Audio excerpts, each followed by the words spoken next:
شمس الضحا صلی اللہ تعالیٰ علیہ وسلم کا ایک بڑا پیارا فرمان ہے. میرے آقا فرماتے ہیں جس کا مضمون ہے کہ جو کوئی شخص ایک بار درود پاک پڑھے اللہ تعالیٰ اس پر اپنی 10 رحمتیں نازل فرماتا ہے, اس کے 10 گناہوں کو مٹا دیتا ہے اور اس کے نامہ اعمال میں 10 نیکیاں لکھ دی جاتی ہیں. اچھا, بظاہر تو یہ ایک حدیث پاک ہے اور کئی بار سنی ہے, مگر میں اس حدیث کا ایک شاندار اسپیکٹ, ایک اور جہت آپ کے سامنے رکھنا چاہتا ہوں.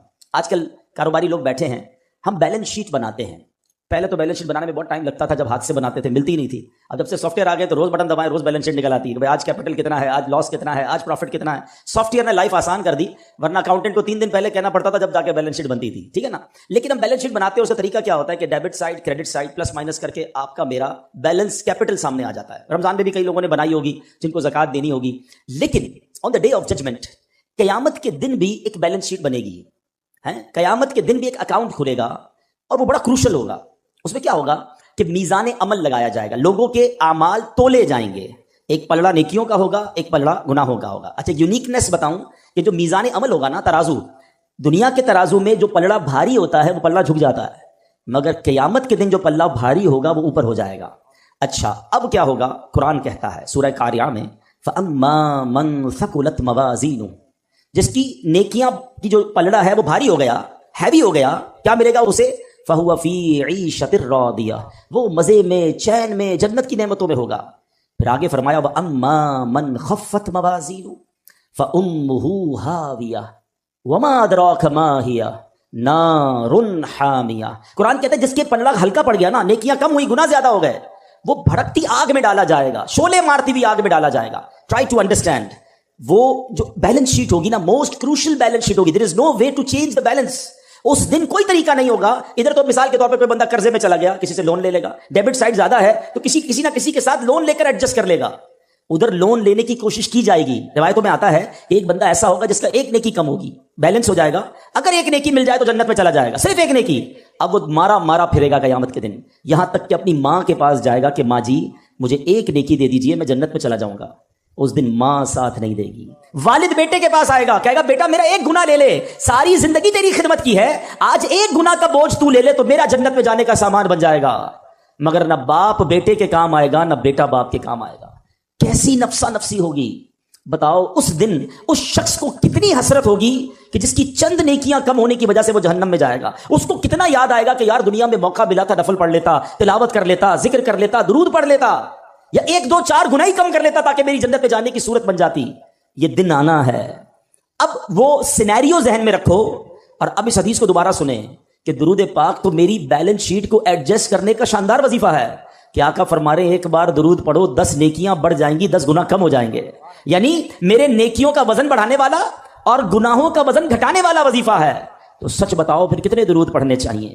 کوشش کیا کریں فضول کاموں سے بچ کر. بہت زیادہ ٹائم اپنے موبائل فون کے ساتھ ویسے ہی گپ شپ میں گزار رہے ہوتے ہیں, لینا نہ دینا پتہ نہیں, ساری سوشل میڈیا کی ویڈیوز دیکھنی ہیں. اس کے بجائے اللہ رسول کا ذکر کر لیا کرو, درود پاک کی کثرت کر لیا کریں. انشاءاللہ نامہ اعمال میں نیکیاں بڑھتی رہیں گی اور گناہ کم ہوتے رہیں گے. اللہ مجھے بھی اور آپ کو بھی کثرت کے ساتھ درود پاک پڑھنے کی توفیق عطا فرمائے. آئیے مل کر محبت کے ساتھ بآواز بلند درود پاک پڑھ لیں. صلو علی الحبیب صلی اللہ تعالی علی محمد صلی اللہ علیہ وسلم. رحمت الہی کا عشرہ ہے. ماہ رمضان کے 3 عشرے ہیں نا. پہلے 10 دن رحمت ہے, اگلے 10 دن عشرہ مغفرت ہے, اور آخری عشرہ جہنم سے آزادی کا عشرہ ہے. اللہ کی رحمت کے بارے میں سنا ہے, مگر کبھی کوشش کی اس کو جاننے کی کہ اس کی رحمت کی وسعت کیا ہے, اس کی رحمت کے ڈائمنشنز کیا ہیں, اس کی رحمت ہے کتنی بڑی. آؤ آج اللہ کی رحمت کی بات کرتے ہیں, آج اللہ سے محبت کی بات کرتے ہیں. وہ کریم ہم پر کتنا مہربان ہے, آج اس پر بات کرتے ہیں. کس طرح اس کی مجھ پر اور آپ پر مہربانیاں ہیں. یاد رکھیں دنیا میں کوئی کسی سے پیار کیوں کرتا ہے؟ What is the reason? کیا وجہ ہوتی ہے کہ بندہ کسی کے فال ان لو, اس کے پیار میں گم ہو جاتا ہے؟ 3 ریزن ہوتی ہیں نارملی. یا تو وہ بڑا حسین ہوتا ہے, اچھا لگنے لگ جاتا ہے, یا بڑا مہربان ہوتا ہے, خیال رکھنے والا ہوتا ہے, یا وہ بڑا با کمال ہوتا ہے, اسپیشل ہوتا ہے, عام لوگوں سے ہٹ کر ہوتا ہے, اس لیے اس سے پیار ہو جاتا ہے. اگر یہ 3 ریزنز ہیں تو خالق کائنات کی طرف اگر توجہ جاتی ہے تو دنیا کے سارے حسن اور رعنائیوں کو بنانے والا وہ میرا مالک کیسا حسین ہوگا، جس نے دنیا میں ایسے حسین اور ایسی رعنائیاں، اتنے خوبصورت مناظر بنائے، جنت جس نے بنائی، اس مالک کی سبحان اللہ وہ کیسا حسین مولا ہوگا۔ پھر آگے چلو، اگر با کمال سے محبت ہوتی ہے تو ہر با کمال کو کمال دینے والی ذات بھی رب کائنات کی ہے، پھر اس سے محبت کیوں نہ ہو۔ اور اگر کسی محسن سے، کسی خیال رکھنے والے سے پیار ہو جاتا ہے تو بتاؤ تو صحیح، جب سے پیدا ہوا ہوں، جب سے لے کر آج تک روزانہ جس کے احسانات تلے دبا ہوں، وہ کوئی اور ذات نہیں، وہ میرے مالک کی ذات ہے۔ بلکہ سچی بات بتاؤں، مجھ پر اور آپ پر تو پیدا ہونے سے پہلے اس کے احسان جاری ہیں۔ جی ہاں، بیفور مائی برتھ وہ مجھ پر بلیسنگز، مجھ پر مہربانیاں جاری کیے ہوئے۔ کیسے؟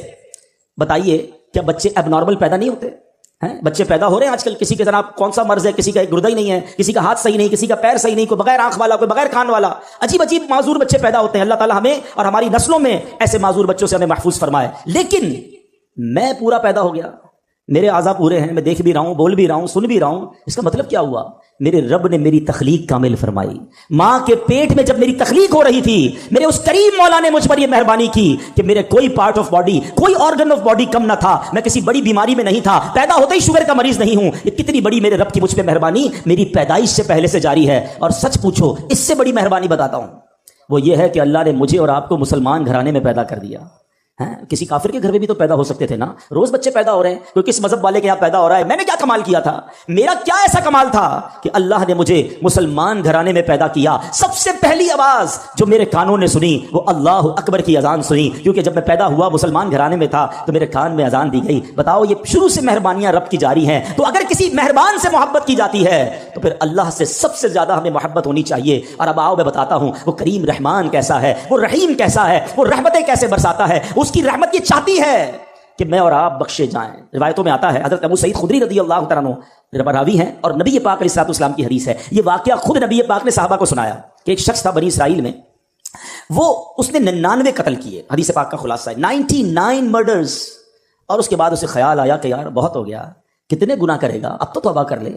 وہ ایک راہب کے پاس گیا، سو کالڈ ہیں مولوی صاحب، اس زمانے کے بھی سو کالڈ ہوں گے، علم تھا نہیں، لکس لائک، بے شک ہم بھی آج کل ہر داڑھی والے کو عالم دین سمجھ لیتے ہیں، بلکہ اب تو بغیر داڑھی والے کو بھی عالم دین کہنا لوگوں نے شروع کر دیا۔ یہ عجب فینومینا چلا ہے کہ جس کی مرضی وہ اسلام کی انٹرپریٹیشن کر رہا ہے اور لوگ اسے سنی جا رہے ہیں۔ اللہ کے بندوں، عالم دین صحیح عقیدے والے سے بات سنو گے تو سمجھ آئے گی۔ یہ حدیث بھی اسی طرف رہنمائی کر رہی ہے کہ کہنے کو وہ کوئی مذہبی آدمی ہوگا، یہ بندہ چلا گیا اس کے پاس، کہا حضرت 99 قتل کیے ہیں، کیا میری توبہ قبول ہوگی؟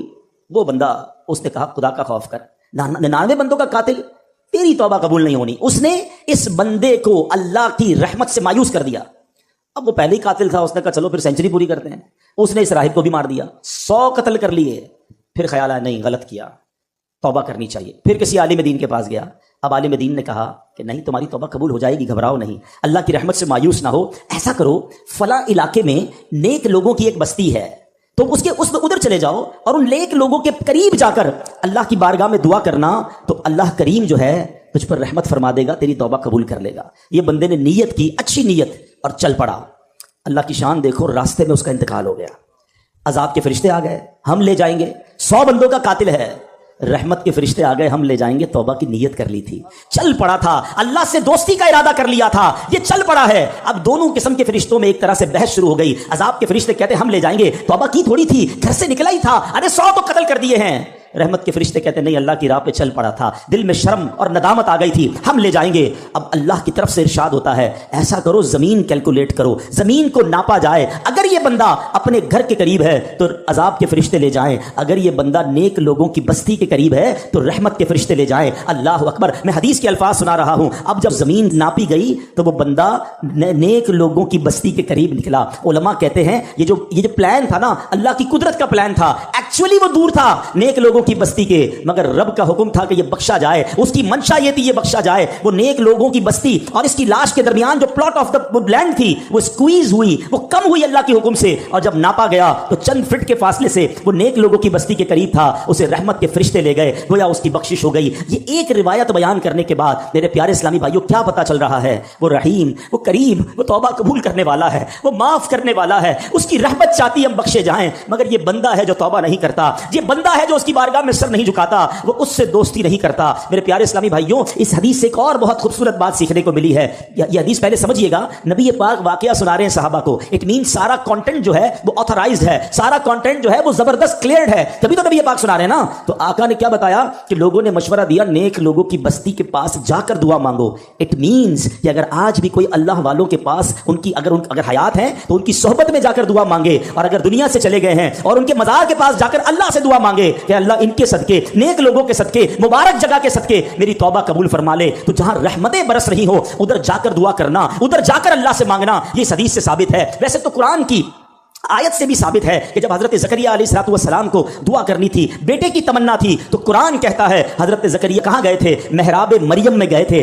سورہ مریم اٹھاؤ, وہاں قرآن کہتا ہے کہ حضرت زکریا نے مانگنا اللہ سے تھا.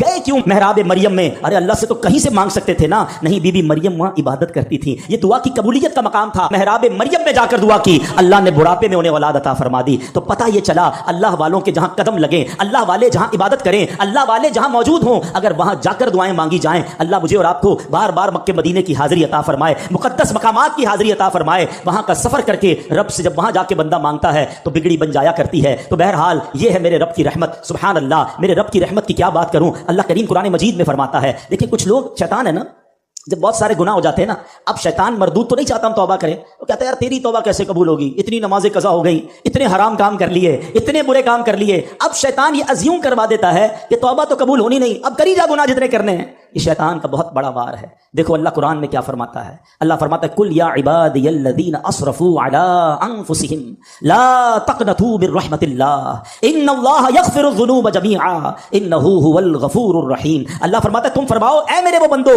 جنہوں نے اپنی جانوں پر زیادتی کی, اللہ کی رحمت سے نا امید نہ ہو, کبھی بھی اللہ کی رحمت سے نا امید نہ ہو. لا تقنطوا من رحمت اللہ, بے شک اللہ سب گناہ بخش دیتا ہے, بے شک وہی بخشنے والا مہربان ہے. تو اب سمجھیے گا اس بات کو کہ رب کریم ایک لمحے میں چاہے تو ساری زندگی کے گناہ بخش دیتا ہے. دنیا میں کوئی جرم معاف نہیں کرتا. آپ اور میں اگر ہماری کوئی ایک بار بات نہ مانے, ہم کہتے ہیں چلو معاف کیا, دوبارہ نہ مانے چلو آئندہ مت کرنا, تیسری بار ایسا کرے بندہ کہتا ہے اس کی تو عادت ہی ٹھیک نہیں ہے, موبائل اس کے بند کر دیے جاتے ہیں, نمبر بلاک کر دیا جاتا ہے, رشتہ داری دوستی ختم, کہ یہ بار بار میں کہتا ہوں میری بات نہیں مانتا.